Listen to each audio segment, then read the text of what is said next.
But little did they know that there was another group pulling another stone right behind them. The two groups get in each other's way, forcing some people out, and force production dwindles. Now apply this to muscle force production and you'll see a chart like this. Weakest in the beginning, strongest in the middle, and weak again at the end. I'm not sure if that made any sense. Anyway, you're probably wondering how the heck does this have anything to do with resistance bands? Well, I'll tell you after I explain what that means for your traditional dumbbells. Now, if I were to take a weight where I can lift pretty confidently at the middle range of motion, where I'm the strongest, the weight is probably still no good because I can't lift it for reps at the weakest part of the range. That means I have to go lighter, of course. But now the weight is too light in the middle of the range and I'm not getting the maximal stimulus I need for growth. And as far as the bicep curl, I'm not getting much of a stimulus at the end neither. I know, I said that you're weaker at the end of the movement too. But in this case, something in biomechanics known as the moment arm is very short, meaning the line of resistance is very close to the axis, or your joint or elbow in this case.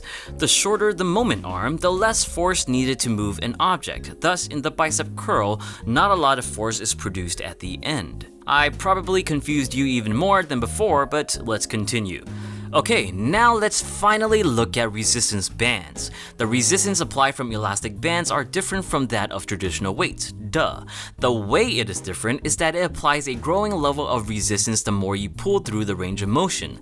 At the very start, the amount of tension and resistance is at its lowest, and then at its highest at the end of the movement. That's good though in this case with the bicep curl because that's what you want. A growing resistance since you're weakest in the beginning, strongest in the middle, and weak but low moment arm at the end. But it's not great for all exercises. Take the side raises for example, where you're super struggling towards the top of the movement because the moment arm is much greater.